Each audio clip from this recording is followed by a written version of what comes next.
First up, some similar faces meet a set of quintuplets here at CPHS. Also, promotions for the ASL Club and FFA. And the top 3 things you need to know, plus a new HOSA Health Minute. Turn it up because the Wolfcast starts now.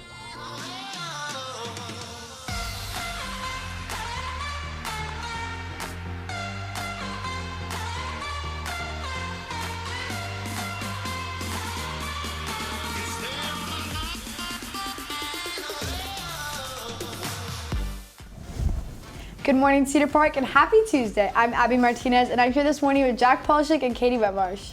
The freshmen have more than meets the eye. A set of quintuplets now attend Cedar Park High School. Reporter Maddie Cooper has more on the lives of these 5 and statistics on their rarity. Thanks, Jack. With less than 10 sets of quintuplets born in the United States each year, the Wilkinsons now attend our school as freshmen. This is Cedar Park High School's first set of quintuplets. Ryan Rustin, Cadence Cassidy, and Kendall Wilkinson had a 1 in 56,000 chance of all making it, even with the medication their mother was prescribed. However, they all made it with no major birth defects or disablements. This anomaly led them to breaking the record for heaviest quints in the U.S. and their own TV show, Texas Quints. Cassidy Wilkinson gives more information on their canceled reality TV. Our family did a show called Texas Quints on TLC. And there's only 2 episodes because our family, like reality TV shows are all like really dramatic and lots of bad things happen. But our TV show, it was pretty like normal. Like we're always happy.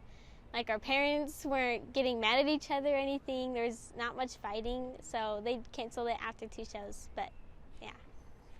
Though their show quickly came to a close, they still had their own YouTube channel, WQ+2, and were featured in multiple articles and newspapers. WQ+2 shows the Quints as they grow up in their way of life. The Quints tell us some unique customs they have, including each getting their own birthday cake and their mother's system of organization when they were little. Organizing everything, we each got our own colors. Like I was purple, pink, yellow, blue, and Ryder is not here. He was green. And that's how like our mom organized everything, and our colors have still kind of stick with us. Like we each still like that as our favorite color.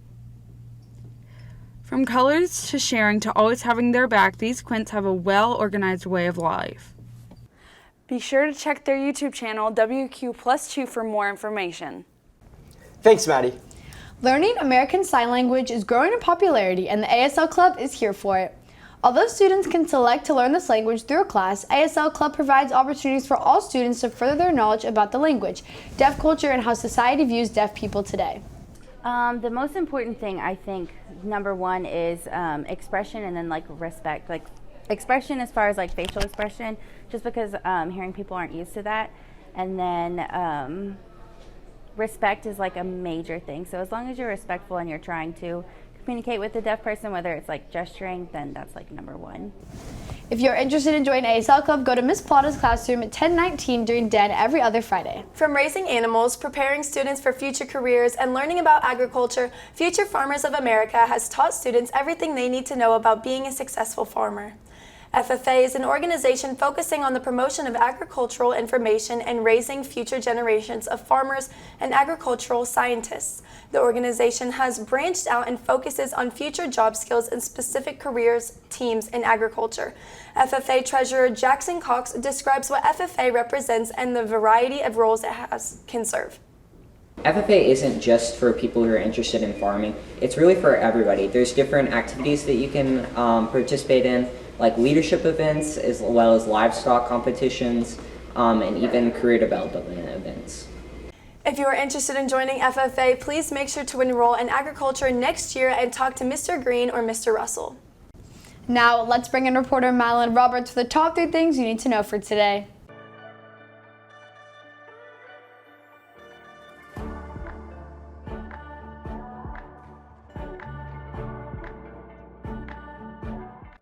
Hi, I'm reporter Madeline Roberts with CPHS News, and here are your top 3 things that you need to know for today. First, former U.S. Secretary of State Colin Powell died Monday due to complications from COVID-19. The 84-year-old was a retired four-star general, chairman of the Joint Chiefs of Staff, and became the first black Secretary of State under George W. Bush. Reports say that at the time of his passing, he was being treated for multiple myeloma, a blood cancer which impacts the immune system. President Joe Biden has ordered flags to be flown at half-staff in his honor. Next, on Monday, the Justice Department asked the Supreme Court to block the Texas abortion ban while legal challenges go through the court, stating that the law is clearly unconstitutional and would cause injury to thousands of Texas women. The DOJ asked for the emergency application to be put in place immediately and asked the court to agree to hear oral arguments this term on whether the law is constitutional. That means we would have a final decision on the case by the end of next June. Lastly, The Dark Knight is making another return to the big screen. Former vampire Robert Pattinson takes his bat form as the Masked Crusader in DC's film The Batman. The new trailer released this weekend at the DC fandom event left fans wondering where this movie will rank among the other portrayals of the comic book hero. What do you think? Will the former Edward Cullen break hearts as a new Bruce Wayne? And that's all I have for you today with CPHS News. I'm Madeline Roberts. Have a terrific Tuesday, Cedar Park. Thanks, Madeline. All right, I don't know about y'all, but I'm hyped for that new Batman movie. What do y'all think? I'm pretty excited. I like that it's Robert Pattinson. It took them forever to finalize who was gonna be Batman. It was up in the air. It was gonna be Nick Jonas and all these other random celebrities. But I like Robert Pattinson as Batman. I think it'll work. Yeah. I think it's definitely not what people were expecting because Twilight Star, but I think it should be good.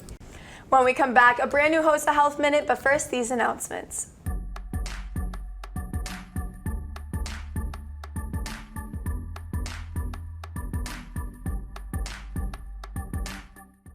We're FFA and you're watching the Wolfcast! As teenagers, I know we can all say that we've had to deal with acne at least once or twice in our lives, and it sucks. Due to the recent surge of COVID-19, wearing masks all day in school has not helped this case. Although masks are necessary for keeping our schools safe, we understand it comes with some downsides, like maskne. Maskne forms when your pores become clogged with bacteria, dirt, and sweat due to wearing a mask for long periods of time. Fortunately, there are some effective ways to reduce acne when wearing masks. There are many new products specifically designed to prevent this, like maskne spray, full skin patches to wear underneath your mask, or acne patches for individual trouble spots. These are some strategies that can ultimately help reduce the amount of acne that appears from masks. Wearing less makeup under your mask can also help minimize the risk of getting acne. Although maskne isn't fun, it's not even close to the danger of COVID-19, which is why it is still important to continue to wear your mask. There's nothing wrong with getting acne. It's a normal aspect of adolescence and it's a sign of proper development.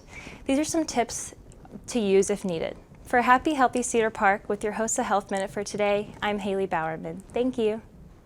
That's all we have for today. Make sure you're keeping up with all of our content, so head over to our YouTube at CPHS News. You can also follow at CPHS_sports for updates during the games. More on Thursday, a shout out to the Environmental Club, 3 Things, and a new edition of T-Wolf Spotlight. Thanks for taking time to join us this morning. With CPHS News, I'm Katie Whitmarsh. I'm Jack Polishuk. And I'm Abby Martinez. Remember to make it a great day or not, the choice is yours.